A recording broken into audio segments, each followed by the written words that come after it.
Ordinance होता क्या है, हमको ये समझ लेना चाहिए पहले।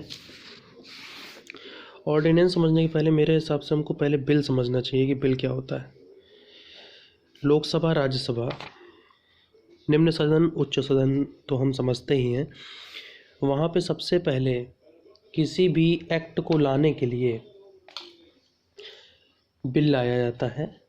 बिल किसी के द्वारा भी लाया जा सकता है, ये लोकसभा के द्वारा भी लाया जा सकता है, राज्यसभा के द्वारा भी लाया जा सकता है। लोकसभा राज्यसभा के द्वारा लाया जाने का मतलब है कि लोकसभा के सदस्यों द्वारा और राज्यसभा के सदस्यों द्वारा।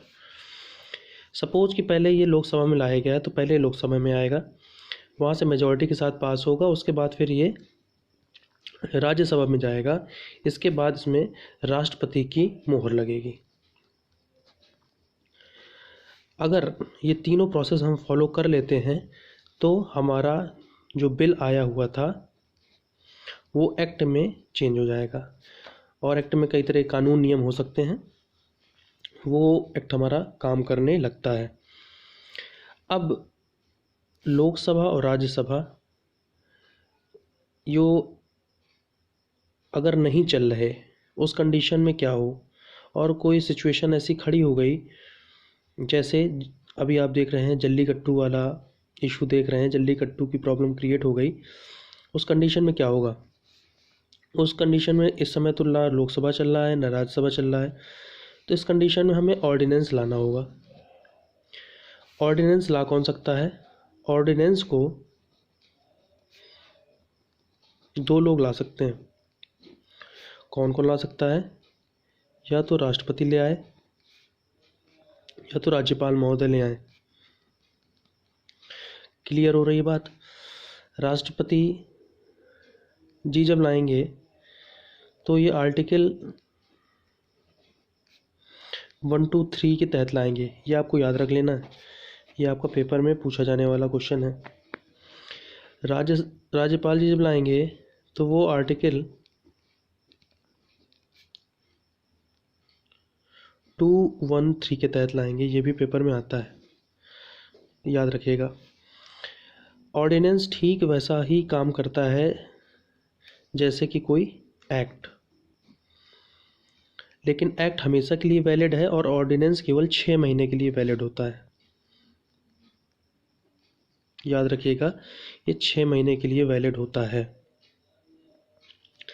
लेकिन जैसे ही 6 महीने पूरे होते हैं तो उस दरमियान हमारा सेशन फिर चालू होता है, रोज, यानी कि लोकसभा राज्यसभा फिर बैठती हैं, डिस्कशन चालू होता है, और तब ये ऑर्डिनेंस 6 हफ्ते तक और वैलिड रहता है। ये याद रखने वाली बात है। यानी कि एक ऑर्डिनेंस 6 महीने 6 हफ्ते प्लस 6 हफ्ते तक ही वैलिड रह सकता है, इसके बाद ये ऑटोमेटिक ख़त्म हो जाएगा। इस ऑर्डिनेंस पर लोकसभा राज्यसभा अगर मुहर लगा देते हैं तो ये पुनः क्या हो जाता है? एक्ट में परिवर्तित हो जाता है। ये हमको याद रखना है। जल्लीकट्टू को समझ लें। जल्लीकट्टू विवाद क्या है? सुप्रीम कोर्ट ने जल्लीकट्टू को 2014 में बैन किया। जल्लीकट्टू बेसिकली है क्या? ये बुल टेमिंग स्पोर्ट है। आपने देखा होगा, एक सांड होता है, उसके पीछे कई लोग भागते हैं, उस पर हम ना जाएं। इतना समझें कि ये बुल से रिलेटेड एक गेम है। ये खेला कहाँ जाता है? तमिलनाडु में। कब खेला जाता है? ये पोंगल फेस्टिवल में खेला जाता है। तो ये इंपॉर्टेंट क्वेश्चन हमारे लिए हो सकता है कि जो पोंगल फेस्टिवल है वो कहाँ मनाया जाता है? वो तमिलनाडु में मनाया जाता है। और तमिलनाडु में पोंगल फेस्टिवल जो है वो हार्वेस्ट फेस्टिवल के रूप में जाना जाता है। अब एक एनजीओ है, एनजीओ का नाम है animal welfare board of India. फिर समझें, animal welfare board of India, ये हमारे लिए इंपॉर्टेंट नहीं, लेकिन हमारे लिए इस मैटर को समझना बड़ा ही इंपॉर्टेंट है क्योंकि इसमें ऑर्डिनेंस का यूज़ हुआ है। अच्छा, एनजीओ का फुल फॉर्म क्या होता है? आप कमेंट बॉक्स में हमें लिख करके बताएंगे कि एनजीओ क्या होता है, एनजीओ को फुल फॉर्म क्या होता है, और प्रेजेंट टाइम में हमारे देश में कितने एनजीओ चल रहे हैं। एनजीओ से रिलेटेड भी एक इशू है जिसको मैं अलग वीडियो में डिस्कस करूँगा। जल्लीकट्टू की जो हिस्ट्री है वो लगभग 2000 साल पहले से चला आ रहा है, 2000 साल की है। पेटा हम समझ लें, पेटा क्या होता है? पेटा का फुल फॉर्म है people for the ethical treatment of animals.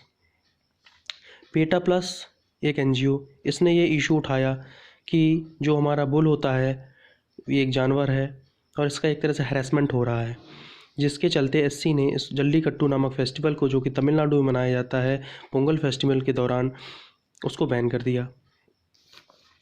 आगे की कहानी सुनते हैं। तमिलनाडु के जो सीएम हैं, चीफ मिनिस्टर हैं, ओ पनीर सेवलम, बड़ा अच्छा नाम है, इसको हम दो हिस्सों में बांट दें, पनीर सेवलम, तो याद रहेगा हमें। तमिलनाडु के जो सीएम है वो है ओ पनीर सेवलम। अब ऑर्डिनेंस ला कौन सकता है? राज्य की बात करें, अब तो कोई सेशन तो चल नहीं रहा, तो जाहिर सी बात है कि ऑर्डिनेंस ही आएगा। ये जल्लीकट्टू वाला जो ऑर्डिनेंस आया है, आप पहले सोचिए कि ये 213 के तहत आएगा आर्टिकल या फिर 123 के तहत। आंसर है 213 के तहत, क्योंकि इस पर राज्यपाल इसको लेकर के आएंगे और राज्यपाल कोई भी अध्यादेश ऐसे नहीं ला सकते, उसके लिए मुख्यमंत्री और उनकी जो मंत्रिपरिषद है उसकी सहमति होना आवश्यक है। लेकिन लाता इसको कौन है? या तो राज्यपाल लाएंगे या तो राष्ट्रपति लाएंगे। अगर हम राज्यों की बात करें तो राज्यपाल, और अगर केंद्र की बात करें तो राष्ट्रपति। जाहिर सी बात है ये मुद्दा तमिलनाडु से जुड़ा हुआ है, इसको लाएगा कौन? राज्यपाल ऑर्डिनेंस लाएंगे। तो वहाँ पर मंत्रिपरिषद ने डिसाइड किया कि हमको एक ऑर्डिनेंस लाना है, और लाएगा कौन? इसको राज्यपाल लाएंगे। अच्छा, एक चीज़ और हम समझ लें जो मैंने आपको बताई कि आर्टिकल जो 213 है वो राज्यपाल को अध्यादेश लाने की शक्ति देता है, और 123 जो होता है वो राष्ट्रपति को अध्यादेश लाने की शक्ति देता है। लेकिन पेंच क्या फंसता है कि जो आर्टिकल 213 है, राज्यपाल इसको ला तो सकते हैं, लेकिन इसमें केंद्र की सहमति होना आवश्यक होता है। यही कारण था कि सीएम जाकर मिले पीएम से, यानी मोदी जी से, कि भाई हम ये ऑर्डिनेंस ला रहे हैं, आप इसको पास कराइए, मतलब आगे बढ़वाइए। और बढ़ाएगा कौन इसको? राष्ट्रपति बढ़ाते हैं। ये पूरी चैन चलती है। अच्छा, जल्लीकट्टू वाला इशू देखें। देखिए एक चीज़ समझिए, हम जानवरों को हैरेस नहीं कर सकते, इसके लिए एक हमारे पास एक एक्ट है, prevention of cruelty to animals act, जो कि 1960 में आया था। एक प्रकार का अधिनियम है। इसके सेक्शन 27 में कुछ जानवरों को मतलब छूट दी गई है। जैसे अगर हम देखें, सेनाएं होती हैं, पुलिस विभाग हमारा होता है, कुछ जानवरों का इस्तेमाल करता है क्रिमिनल्स को पकड़ने के लिए। एक तरह से उसको अगर देखा जाए तो वो भी हम हैरेस की श्रेणी में डाल सकते हैं, लेकिन उनको छूट दी गई है। तो तमिलनाडु में जो लोगों का जो मास प्रोटेक्शन मतलब प्रोटेस्ट हो रहा था, इसी बात को लेकर के भी हो रहा था कि आप इसको वैलिड करार दीजिए कि जो बुल है आप इसमें संशोधन करिए prevention of cruelty to animals act में, और उसमें बुल को भी शामिल करिए, कि क्योंकि बुल एक ये एक पूरा खेल होता है। वो ये मानते हैं कि हम ट्रेंड बुल को लाते हैं, उसके तहत ही पूरा गेम होता है। जो ट्रेंड है इस चीज़ के लिए, तो आप उसको बुल को शामिल करिए और उसको वहाँ से मतलब दिखाइए कि वैलिड है, तो इसमें संशोधन होगा। तो ये ऑर्डिनेंस आया। ऑर्डिनेंस वैलिड कितने दिन के लिए होगा? 6 महीने के लिए वैलिड होगा। तो इसी बात पर पेंच फंसा हुआ है। जो लोग हैं वहाँ की पब्लिक ये चाह रही है कि इसको पूरी तरह से इसको सोल्यूशन किया जाए। 6 महीने में हम थोड़ा ना प्रोटेस्ट करते रहेंगे, क्योंकि जैसा मैंने आपको अभी बताया कि ऑर्डिनेंस जो होता है वो 6 मंथ के लिए वैलिड होता है।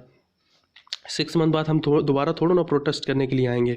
तमिलनाडु में 2 पार्टियां हैं, AIADMK और DMK। आपको कमेंट बॉक्स में बताना है कि AIADMK और DMK ये 2 मेन पार्टियां हैं। अभी सरकार किस पार्टी की है, यानी कि पनीर सेवलम जी हैं, वो किस पार्टी के हैं, AIADMK की DMK में? आप सर्च करिए और इसको कमेंट बॉक्स में लिखिए, आपका नॉलेज इससे इंक्रीज़ होगा। तमिलनाडु के जो गवर्नर है प्रेजेंट टाइम पे हैं C विद्यासागर राव, ठीक है। तो ये ऑर्डिनेंस लेकर के आए, किसके तहत लाए? 213 आर्टिकल के तहत लाए, और इसमें मंजूरी किसकी चाहिए? राष्ट्रपति की मंजूरी चाहिए। मंजूरी मिल गई, तो ये ऑर्डिनेंस क्या हो गया? पास हो गया। तो इस तरह से ये पूरा प्रोसेस काम करता है। इससे रिलेटेड कोई भी क्वेश्चन हो आप यहाँ पे कमेंट बॉक्स में लिखिए। आपको कैसा लगा वीडियो, ये भी आप कमेंट बॉक्स में इसको टाइप करें। मैं कोशिश करूँगा अगले वीडियो में उसका जवाब देने की, और इस चैनल को ज़रूर सब्सक्राइब करें, क्योंकि मैं बहुत ही अच्छी वीडियो आपके पास लाने वाला हूँ। Thank you very much.